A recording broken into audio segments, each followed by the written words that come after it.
Hello, hello.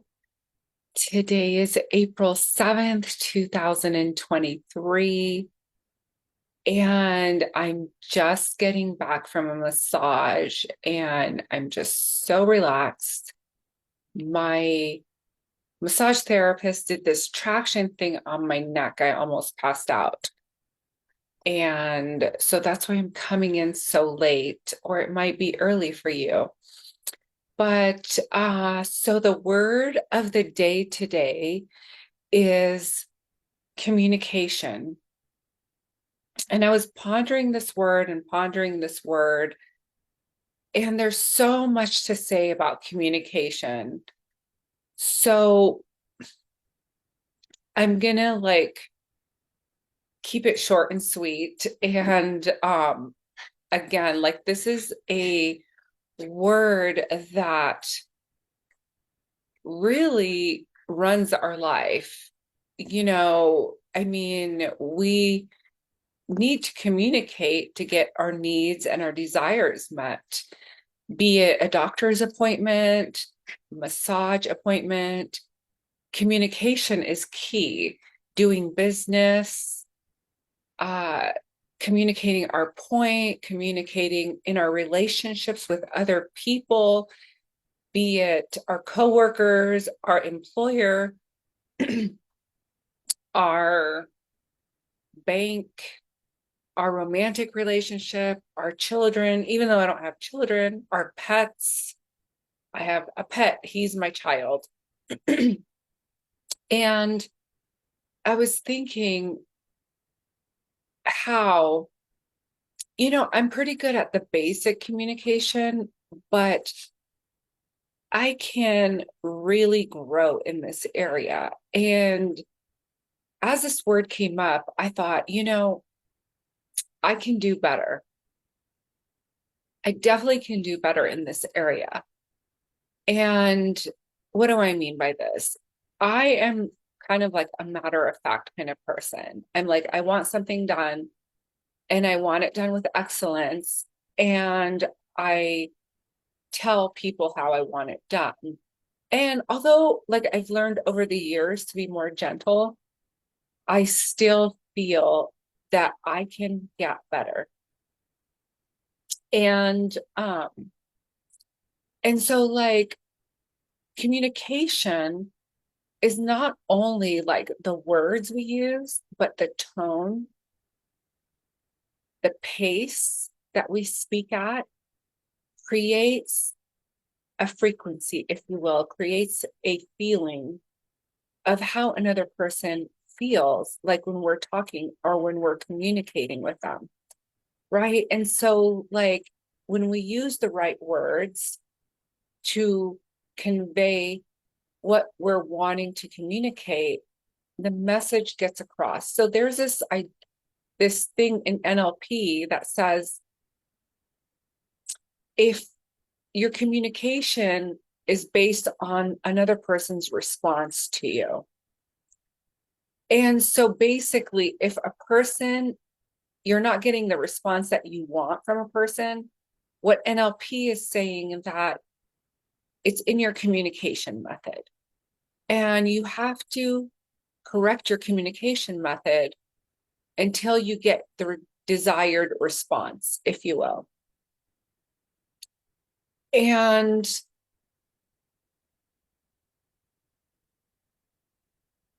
I don't know if I've like put that all to the test and actually like practiced that all the way.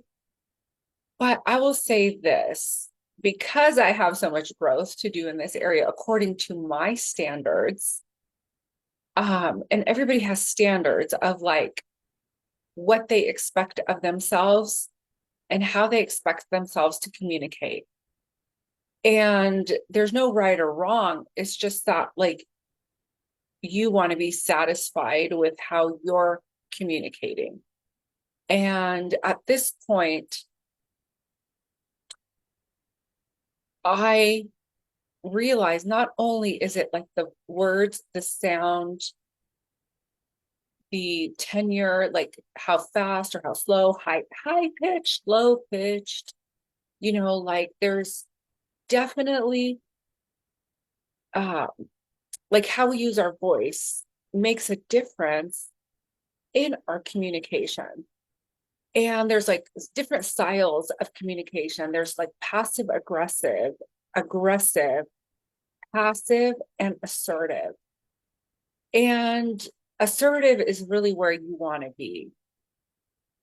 It's not like, okay, like whatever you want. That's like passive. Aggressive is like, I'm going to do this whether you like it or not. Assertive would be, what would you prefer? Would you prefer to do this? Or what does this sound like to you? How does this sound like to you? Instead of this, you're commanding, you're aggressive, or you're passive. You're just like, whatever you think is best. And assertive would be like, what do you feel is best? Or how do you feel about X, Y, and Z?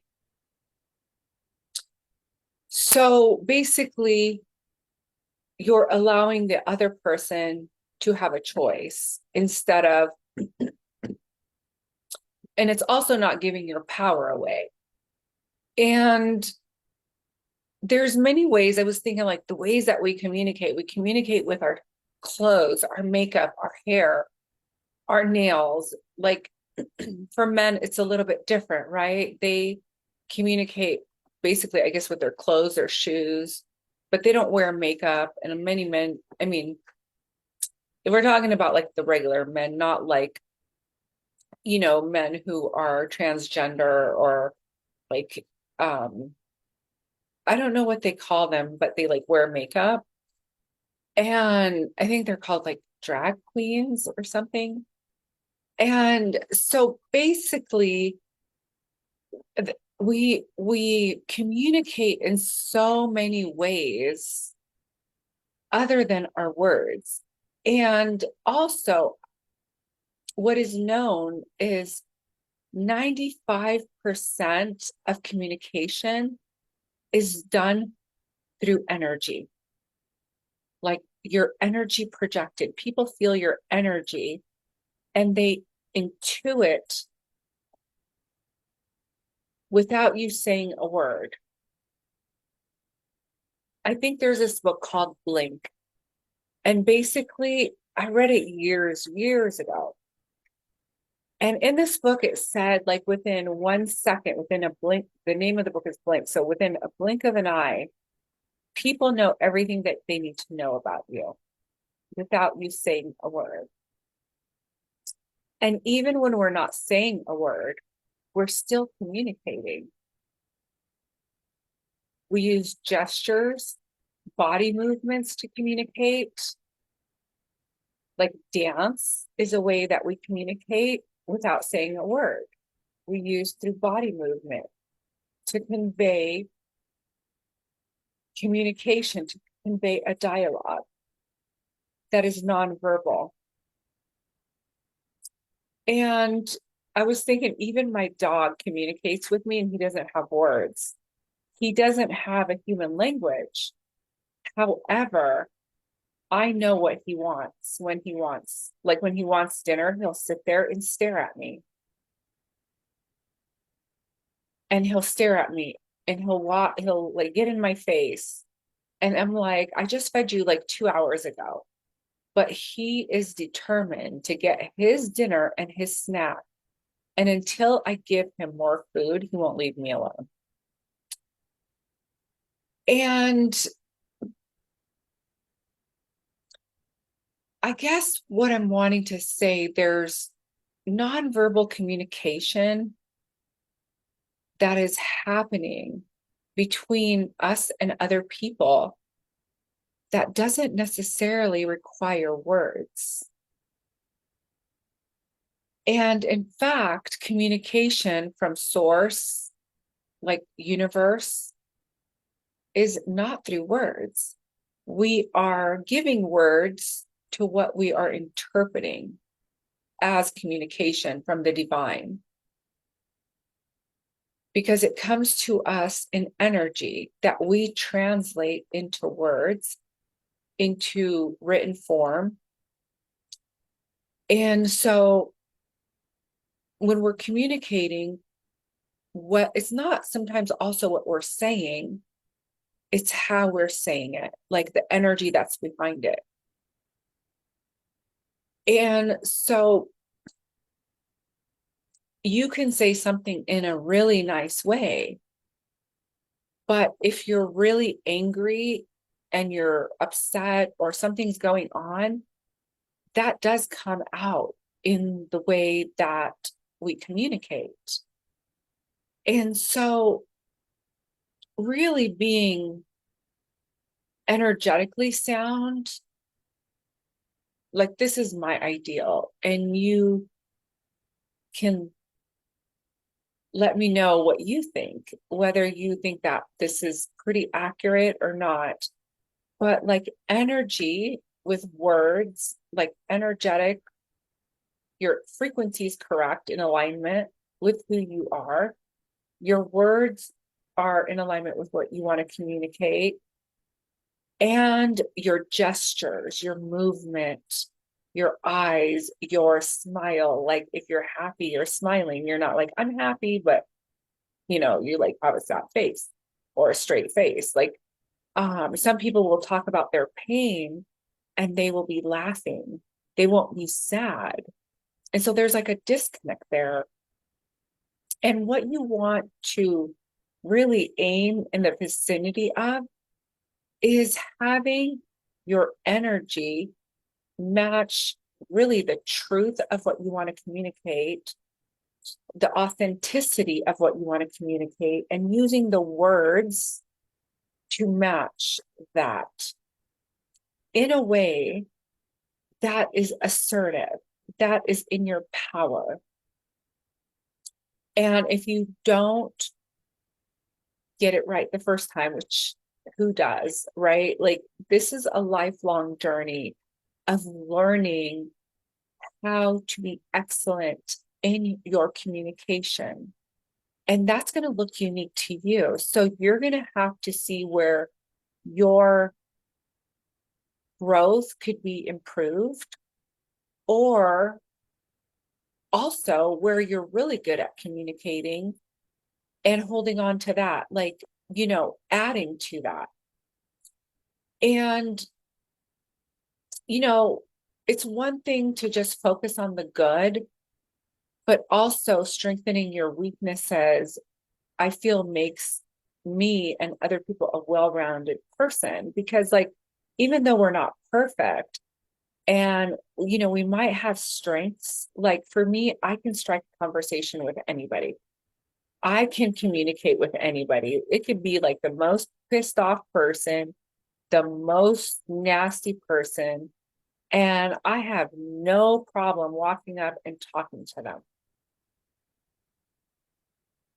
Like I'm really comfortable communicate, like having a conversation, which is communication, with any person. It could be like the president of the United States. I could have a conversation with him, or it could be like a homeless person on the street, or a person that is in a trauma. Like I'm very comfortable with that. And I've done, like, I haven't done the president. But I've done all those things. And I feel like I've always been able to do that for the longest time, at least in my adult life. Maybe not as a child, but as a grown adult, I feel like I've been able to do that. And I feel like it's served me a lot, where other people have this fear of just talking to people. I have never had that. Now I can be silent, I can be quiet because I'm also introspective and I'm observing. However, um, I find that anyone can do this, is what I'm trying to say.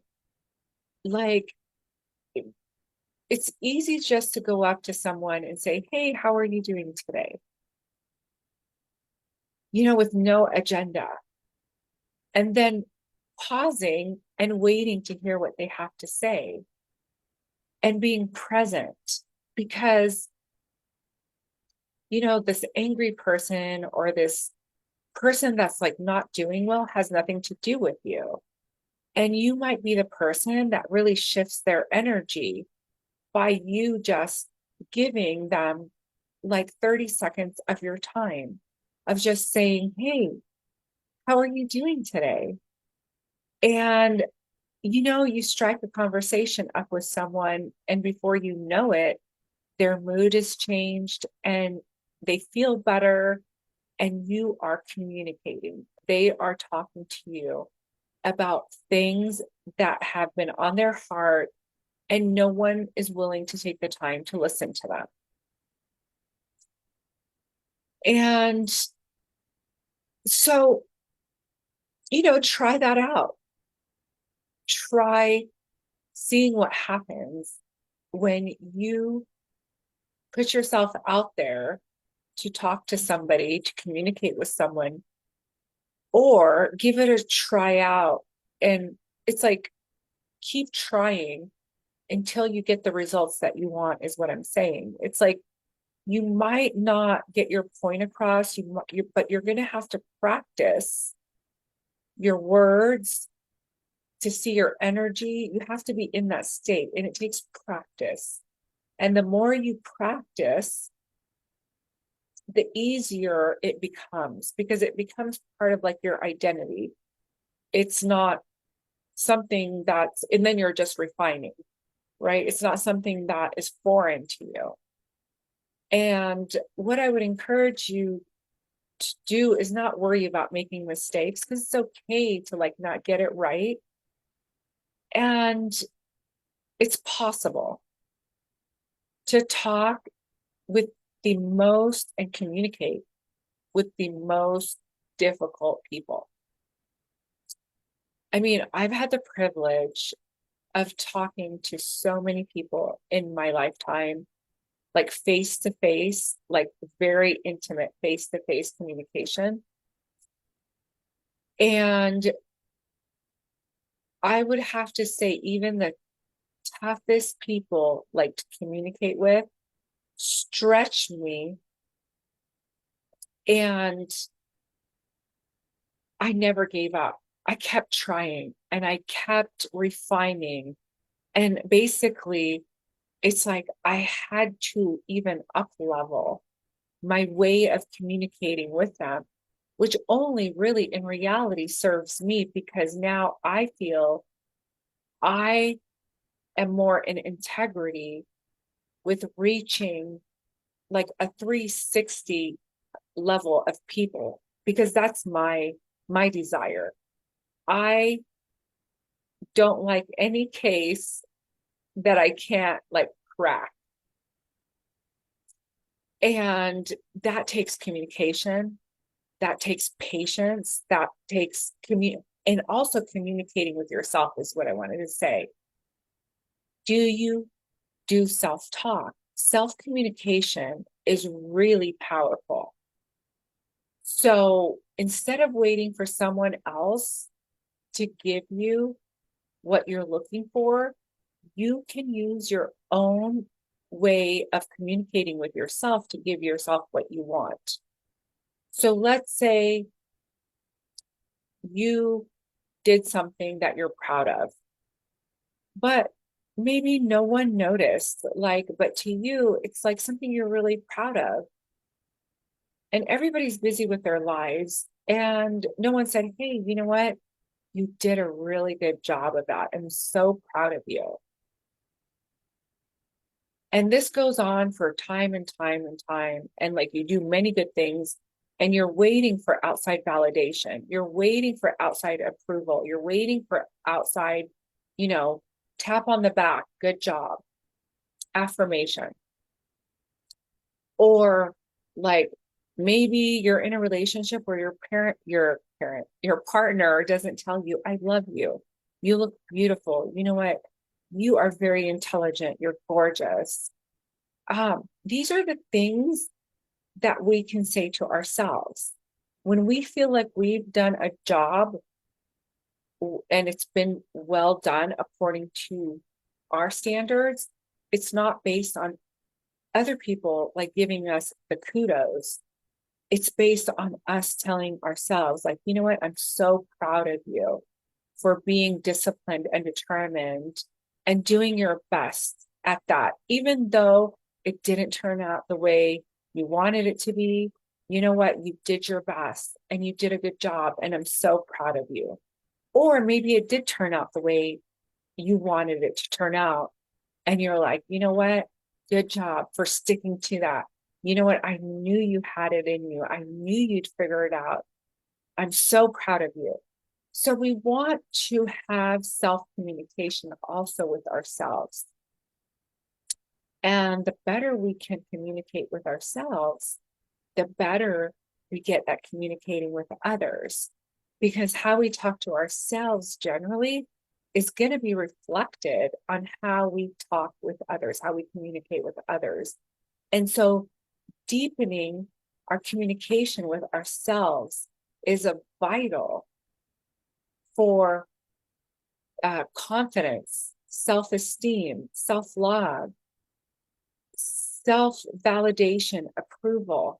Like, people are focused on themselves, and if they're not doing this work, they are not receiving the kudos or the affirmations, that they need, and they're not giving it to themselves. So like, it's not going to be easy for them to give it to you. So it's not personal, but you can't wait around for something that's never going to happen until it does happen, right? Like, but we don't wait for that, because that's a lot of like time where you're waiting on others to give you what you need and want. So some people, like, their love language is words of affirmation. So if they're waiting for someone to give them words of affirmation and nobody comes around, or maybe they get one word of affirmation a month, is that enough for someone whose love language is words of affirmation? No. So that person has to give it to themselves on a daily or like multiple times a day. So it's important, like, to take into consideration all these different ways that we communicate, and to take into consideration, like, am I communicating to others truly who I am? Am I in integrity in my communication, verbally, energetically, uh, in written form, and not saying anything, in the way I dress, in the way I look at other people.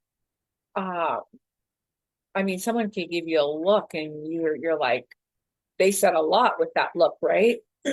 And so just being self-aware of how we can up level our level of communication to be more in integrity with who we are, and expressing that in the way that we're communicating, be it in our presence, be it in our treatment of other people, in our words, in our touch. I mean, the list goes on, right? Like, so just becoming aware, are we in integrity with how we're communicating with the world around us, and where we can adjust that to represent what we want to say, either non-verbally or verbally, either expressed or not expressed. So that can be your homework. That's going to be my homework for sure. I'm going to be looking at that and seeing how I can communicate who I am, whether I'm saying a word or not. And when I am saying words, to respect that and be in integrity of being in my authenticity and in my truth, in choosing the words that I choose to use to express what I want to say and what I want to convey forward. And again, practice, practice, practice until you've dialed it in and you feel like, yeah, like I feel like I'm getting my point across and I'm getting the result that I want from another person, which is usually their response. And so once you get the response, that's how you know you've dialed it in. Otherwise, you're still dialing it in until you get it. So that's all I have for you. I thought this was going to be short, but obviously I had a lot to say on communication. I still have a lot more to say on communication. However, I've already gone 26 minutes. So uh, thank you for listening. I'm so glad you're here and have a great evening, morning, or afternoon, wherever you're at in the world. And I will see you tomorrow. Bye.